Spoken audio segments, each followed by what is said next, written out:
Let's go ahead and get going, guys. Okay, so you must carry your driver's license with you at all times when operating a motor vehicle.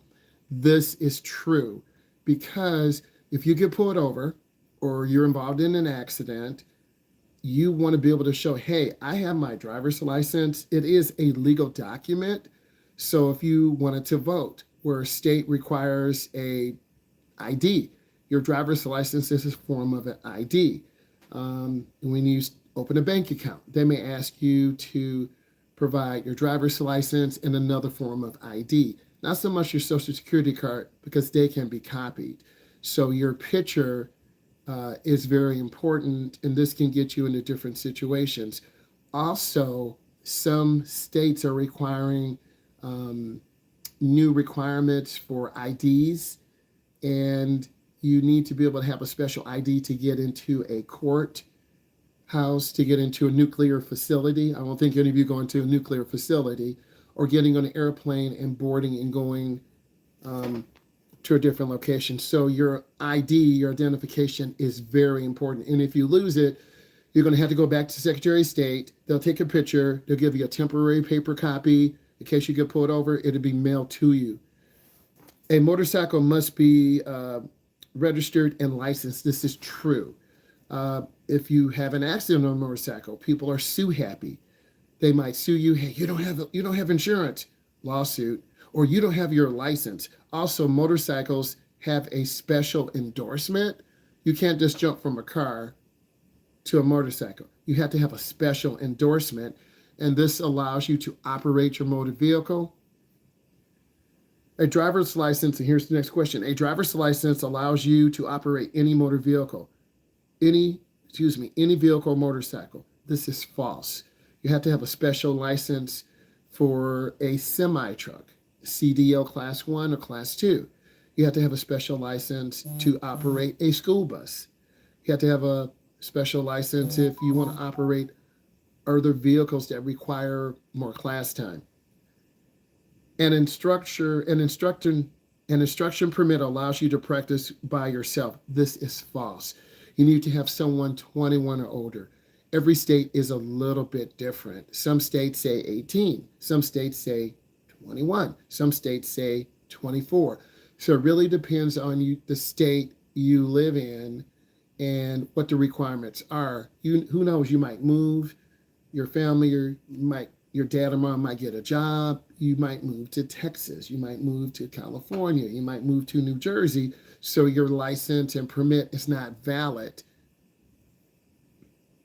You must accept the services of the first tow truck at the scene of an accident which you have been involved in. This is false. A lot of tow truck companies that are trying to take your money, they will kind of force you, hey, you need a tow truck. We'll call an ambulance.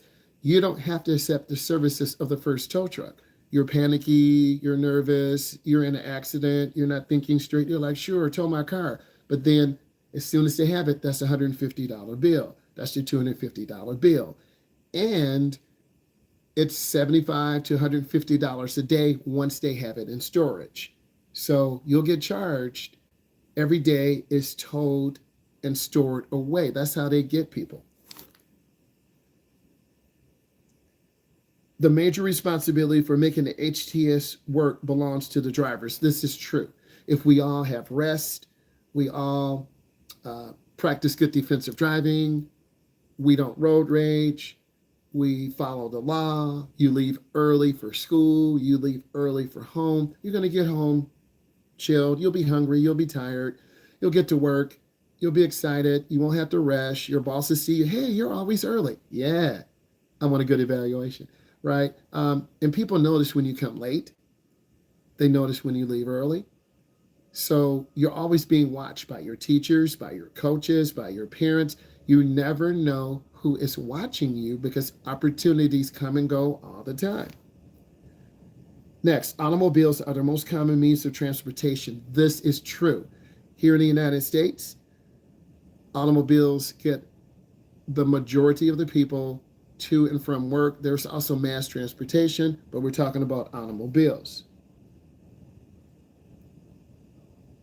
There are more licensed drivers in the United States than there are registered motor vehicles. This is false. People do have their license. They might not drive for 5 years. Maybe they have a medical condition, seizures. Maybe they haven't been cleared by their doctor. Maybe because of a drunk driving conviction, they are put on suspension for 26 months, right? Part of their probation, you can't drive for 24 months, 2 years. You have to use a breathalyzer. This is where you blow into a machine to start a vehicle. So there are a lot of different things judges and lawyers can work out to help clients, because you need a car to work. Okay, you guys are at home, you're chilling, mom and dad are taking care of everything, but when you work, you got to have a car, you got to have gas, you got to have insurance. Kind of sucks being adult, but if you want to call your own shots and have your own house, you got to work. No one's going to give you anything. Next, most HTS failures have multiple causes. This is true. Maybe your brakes were bad on your car. Maybe you fell asleep. Maybe you have a bad cold. You took some medicine to help dry up your sinuses, but it made you drowsy. Maybe you broke up with your boyfriend. You broke up with your girlfriend, and you're just so angry you didn't see the light and you hit a car. Okay? Because you shouldn't drive when there's a big emotional trauma. Someone died, some major event happened. Pedestrians are the cause of most HTS failures. That is false. Pedestrians are the most vulnerable road users. Pedestrians should walk on the sidewalk if it's available. If there's no sidewalk, pedestrians walk toward cars. They don't turn their back. If you're riding a bike, you should be riding with the flow of the traffic, not against it. You should have a helmet on, a red flashing light, a flashing white light. You should use hand signals. Up is for a right, 90 degree. Out is for a left. Down means slow down. If you're riding a bike, you need to watch for cars making right turns. It's called the right hook. A driver doesn't look. If I'm making a right turn and I don't look, I've just ran you over because I didn't see you. If you're riding a bike, you're going from the left side across the street to the right. A driver doesn't look, they hit you, the left cross. So you need to be made aware of this. Bike riding is still good, but it's dangerous out there. Emotional conditions is important as physical condition. This is true. Not every single state has financial responsibility laws. That is false. Driving skills improve with experience. This is true. This is why it's so important that your mom and dad get you out driving. If you stay home for a couple of weeks, you're going to forget what you learned from your teacher, your instructor, your parent. The instrument panel is that part of the dashboard that is directly in front of your face. This is true. To keep a car from jumping forward, always put your foot on the brake when shifting from park to drive. This is true. The odometer gives you the speed in mile per hour or kilometers. This is true. I'm going to read some new driving information. New drivers do a lot of light traffic light driving. What does this mean? You're going to drive from your home to school. You're going to drive from your home to community college. You're going to go from home to football practice, to basketball practice, to baseball practice. Right? You're going to go to your friend's house to play video games. You're going to drive there. Look while you're turning. A lot of beginner drivers don't look. If I'm making a left, I turn my head. If I'm making a right, I turn my head. When you're going in a hallway, you should look where you're going, or you're going to walk into someone. Watch others while you continue to learn how to drive. If you want to learn how to drive, watch what I do. I'm an instructor. Watch your mom, watch your dad, watch your uncle, older sister, or brother. You should always be learning. Every single time, you should be learning. Beginning drivers struggle with yielding right away. If you're going to have an accident, it's going to be at a yield or a stop sign situation or at an intersection. That's why intersections are the most dangerous place. Continue to study yielding right away. Use the 5 strategies to drive. Number 1, no phone, no text. We've seen videos, you've seen accidents. People are on the phone, they're not engaged in driving. Next, look while you're turning. Turn your head, look where you're going. If you're changing lanes, you got to look over your shoulder to the left. If you're changing lanes to the right, you look over your right shoulder. A lot of you have looked over the wrong shoulder. And if you look over the wrong shoulder, you're going to think it's clear and you're going to hit a car. When you're backing up, look out of your back window. We saw a client doing the road test. They did not look out the back window. They kept moving forward and back. They were trying to parallel park. If they would have looked out of their back window, they should have turned the wheel all the way to the right. The rear of the car would have gotten into the right. The front would have swinged out. But they didn't. They failed their road test. The road tester walked away, as they should, and that was $75 gone. And then their mom got in the car, and they had a problem. So you need to study. You need to prepare. And you've got to go out and actually drive. If you don't drive, you won't be used to rush hour traffic, snow, rain, fog, night driving, someone road raging on you. So you really got to be careful because people out here don't care. HTS means Highway Transportation System. This is what we all drive on. Cars, trucks, pedestrians, people on a bike, skateboard, e-scooter, HTS, Highway Transportation System. Drive at safe speed for the conditions on the road. If it's raining, slow down. If it's at night, slow down. If it's heavy traffic, slow down. Have a lot of following distance. Beginning drivers tend to not have a lot of heavy following distance. Leave a lot of room. When you pull out into traffic, we know beginning drivers don't judge distance properly. And if you pull out in front of a car or a truck, you're going to scare your mom and dad. And they're going to say, I'm done. I don't want to drive with you anymore. Tell your dad. Or I'm done. Tell your mom, I'm done. You don't listen to me, done. So that's what your parents are going to tell you. So if you pull out in front of a car or truck, you could get hit. You're only going to have one time to make them feel safe. And they don't feel safe, you're going to be 17, not having enough hours, which there are a lot of kids out there like that, almost 18. Next, don't scare your parent. I talked about that. New drivers don't judge distance and speed really well. You get this by experience. They need a lot of verbal instruction. I read a lot of comments. You need verbal instruction, Colin. You need verbal instruction, Tyler. You need verbal instruction, Jade. McKenna, you need verbal instruction. Colin, C, you need verbal instruction. Luke, you need verbal instruction because that's what you're supposed to do. Your instructor is supposed to tell you what to do. You're welcome. You're supposed to tell your students what to do so we don't die. You don't get hit by a truck. You have to look. Don't assume they know what they're doing. I can't assume you know what you're doing. You're stopping with your left foot. You should be using your right foot. You're driving with 2 feet. We don't have a clutch. We're not in the UK. If you're driving with both feet, we're going to crash. If you don't look over your shoulder, you're going to cut off a car. So your parent or guardian needs to be patient with you. Rear view mirrors eliminate all blind spots. False. You have to look over your shoulder.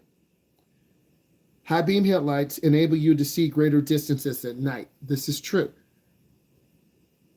The speed of the car is controlled by the amount of pressure on the accelerator. This is true. The most common cause of oversteering is making the steering wheel adjust too early. This is false. It is too late.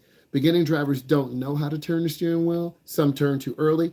Your turn sharp and go over the curb. Some turn too late. The UK test is very difficult. I always get a lot of questions about the United Kingdom test. It's more involved. There are a lot more questions. In the United States, we drive automatics. Americans drive manuals too now. But the UK test is different because the UK streets are smaller. United Kingdom. Our streets are larger. Many Americans go over to the UK and they take their test and pass. Many United Kingdom, European drivers come here, they take the test. It's really on your instructor. So everyone's a little bit different. You've got to prepare. One day you're going to travel abroad. You want to know how to drive if you can. You have to be 25 to rent a car, I think, in other countries. So you'll be able to go over somewhere at 18 or 19, but you won't be able to rent a car. The speed of the car is controlled by the amount of pressure on an accelerator. The car with an automatic transmission is easier to drive than a standard. That is true. You just put it in drive, it goes. With the standard, you got to push in the clutch. Up is first, down is second, up is third, down is fourth. You just have to learn that. And if we grew up driving manuals, we would drive with them. I'm going to answer some questions. How soon do you turn off your blinker? 100 feet, a half a block. If you turn your blinker off too early, then you could confuse other drivers. If you turn it on too early, you're going to confuse other drivers. On your road test, if you don't have it on, you lose points. If you have it on too early, you lose points. If you have it on too late, you lose points. So you need to learn how to judge about 100 feet or half a block. You're learning that with your instructor. Next, how much gas do you need to overcome? It depends on how steep the hill is. It depends on how heavy your car is or truck, and it depends on how your tires are. I would say about half throttle. How long do you pause when you're yielding? 3 seconds, minimum 3 seconds. It depends on if there are cars there. You might have to yield and almost stop. If there are no cars, you want to yield and look left and look right. Half a second, a second. And if you really want to learn how to drive good, you need to be driving through your neighborhood all the time, making right turns, making left turns, 12 right turns, 12 left turns, pulling in your driveway, backing up in your driveway, 3-point turnarounds. That's if you really want to be a good driver. Because if you go to downtown Texas, downtown Detroit, downtown Los Angeles, California, there are parallel parking spots. And then one day you're going to go to a concert and you can't parallel park. And then you're going to have to pay $45 or $50 or $60 for a parking spot. What if you have to drive in a snowstorm? It depends on how bad the snowstorm is. If the state or the government, or if the state is saying, hey, this is a driver's advisory, you really should not be driving unless it's an absolute emergency, then you should not be driving. But some people don't listen, they drive and crash. That's your fault because the conditions are bad. If you think you're overconfident, that's when adults and kids crash. I've canceled drives because the weather was bad. We had an ice storm. We had a snowstorm, too much fog. I'm not killing myself. I'm not putting the car in jeopardy. Okay, the state will say, oh, there was a snowstorm. We'll give them another week. When is it permissible to pass a car on the right? When there is an enlargement of pavement, when there's a broken line, when there's pavement that allows you to drive around the car. What do you do? Do you have to redo the class if you fail the test? No, you do not have to redo the class if you fail the test. Most third-party driving schools, if you fail the test, they give you a second opportunity during the next 4-week session. Some driving schools may make you redo the study guide. It depends on the owners of the school, what they have you do. Did you fail it by 2? Did you fail it by 22? Did you miss every single question? So it really depends. I look at all those variables. If one drunk person hits another drunk person, who's at fault? The first person who hit the drunk person because they're drunk, the first person made the contact. If you have a drunk person hitting another drunk person, the first person who hit them. And then we arrest both of them. Good question.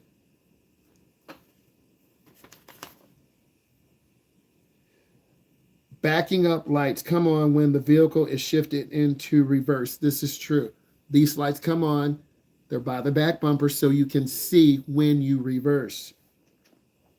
The oil pressure gauge tells you exactly how much oil is in the engine. That is false. High beam headlights enable you to see at a greater distance. True. Backup lights come on when your vehicle shifted to reverse. True. Safety belts are the single best protection against injuries while traveling in a motor vehicle. True. But a lot of beginning drivers don't wear them. Facts about driver's education.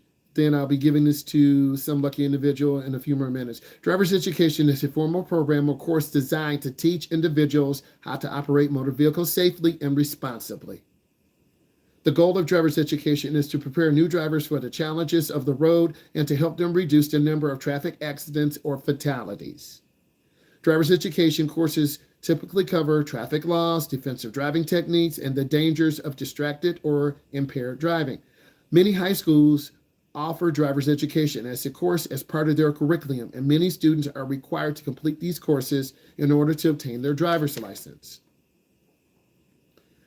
Driver's education instructors are typically licensed professionals who undergo specialized training in teaching safe driving practices. Every 2 years, I have to renew my driver's education endorsement. I have to take a physical, eye test, and a professional development class. Mine does not expire until the fall of 2026.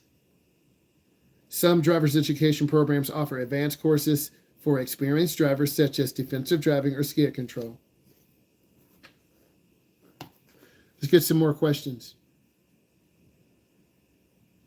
When you're driving on a busy road, if there's a car or cat in the road, what should you do? You want to try to squeeze your brakes. We do not want to run over a cat or dog, honk your horn, flash your lights, but the animal's probably scared. You've seen a lot of TikTok or YouTube videos.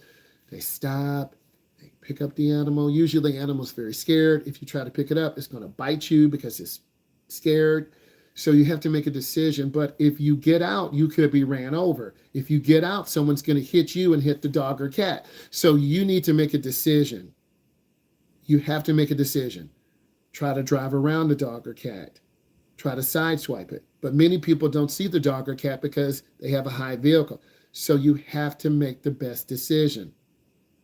We already answered, what is the HTS, highway transportation system? What percentage of people get into accidents and end up dying? It depends on which age group. If you're young people, I will shift to that right now and share it with you and show you, because that's a teachable moment. And we want to provide information. I'm giving you a view in your life right now. And you're going to learn a lot. Okay, this is your future 3 months from now. Segment 2. You should look at this since you want to know. There's no dumb question. A gap is a space between two people. Quincy, there's no dumb questions. A gap is a space. Beginning drivers don't just, like you in the hallway at school. If you walk out in front of someone, you could hit them. You don't have enough of a space or a gap. A gap is a space. Okay, good question. All right, so you asked questions about young people making mistakes. 16 to 17-year-olds, 1 in 8 or 11% will have a crash in the first 3 years of driving. 1 in 8 of you. You okay, Caleb? I see your eyes falling asleep. You're lying on the bed. I hate for you to lose credit. I'm not sleeping. I'm just laying here. I'm just keeping it real. I'm just keeping it real because they'll say, hey, he's asleep. I'm just letting you know. You should, sit up. I'm not sleeping. I'm just telling you what I see. Okay, Caleb, I'm not arguing you. I'm just telling you what I see. If you're lying down, they won't count it. So I'm just giving you some advice. Okay, that's all I'm saying to you. If you're sleeping and you're lying down, you could be removed. Just letting you know. I always tell my students the truth. So 1 in 11 of you are 16-year-old drivers, or 9% will have a serious crash before your 17th birthday. So what does this mean? Beginning drivers are very risky the first 90 days. So this is why we have a graduated license. One of your students asked, 36 young drivers in the state will be involved in a fatal crash. 36. Okay? And for every 2 miles driven, the average driver makes 200 observations, 40 decisions, and 1 mistake. For every 500 miles, one of those decisions leads to a near collision. This is your future. You're going to come back in 3 months, 3 consecutive months, and see me for your segment 2. You're looking at your future right now. Due to lack of driving experience, the largest category of errors for young driver fatal car crashes is speeding. Your age group speeds. At around 24 years old, your brain stops developing, your insurance will drop. So it's going to take you 10 years. If you're 16, 26. If you're 15, 25. If you're 17, 27. You can't rush maturity. So that's showing you some information. The most dangerous time to drive for you guys, beginning drivers, young drivers, is 2 to 5 p.m. Because you got a lot of young drivers coming home from school, going to work, going from maybe a coffee place back to practice, maybe running home real quick, coming back. 2 to 5 is the most dangerous time, that 3-hour period for beginning drivers. May and October are the most dangerous months. You're getting real information here. So I just want to share with you, and I'm going to stop sharing this because I'll be seeing you in 3 months. I'm gonna give you a little other information, and then we'll go from there. There are no dumb questions. We talked about the size of the gap. I gave you an example in high school. You walk in front of a person going across the hallway. You don't have enough space or a gap. The person is down the hallway. You walk across. It's clear. Okay?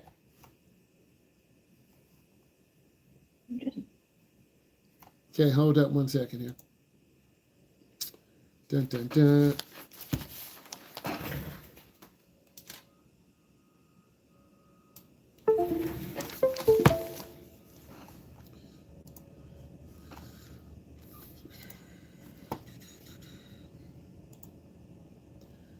All right, what I'm going to do is log out and log back in. You guys do the same.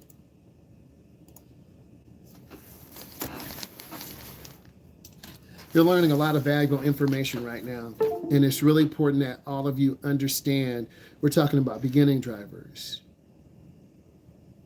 Drivers who 21, 24, 25, it takes 10 years. From these questions and information, you can really learn a lot to prepare you for your driving test, for getting out here on the road. You need to be putting your questions in and getting those questions answered. We're going to be talking about some other information to help you understand, and then we'll go from here. So it's really important that you learn all you can. You can prepare to be a successful driver. It takes work. And if you're not willing to work and become a good driver, it's going to take you longer. Your mom and dad, they're your mom and dad. Mom has to work. Dad has to work. They're not always going to have the time to take you driving. You're probably going to be driving on the weekend, maybe in the morning or Sunday or Saturday afternoon. Those times are very limited, and your mom and dad are tired. They're not going to really be, your typical mom and dad. They're going to be a little bit nervous because you're going to be in a car driving, and they're going to be nervous. You're going to be nervous. They're going to be watching you very carefully. And here's some bonus. Whoever's in the front is the co-pilot. Whoever's in the back doesn't talk, because you're going to be very nervous, and you're going to want to learn as much as you can. And then most students who pass their road test, they have a lot of practice. I had a client pass her road test today. Parents paid for additional lessons. I drove her. We prepped for the road test. I got the cones out. We prepared. Got a call. She passed her test. And that's always wonderful to hear, because you put a lot of time into this. And I think most students and adults who put time in with a good instructor, with consistent driving, you'll probably be okay. Everyone's a little bit different. There's anxiety, there's nervousness. Those situations are real. And my suggestion to you, you need to be subscribing. You need to be following, because I'm putting out more content, more lecture style content, more in-car content, better editing. And I really want you to learn all you can. So if this was valuable, subscribe to the channel. If not, watch all of the videos and leave some comments. Bye.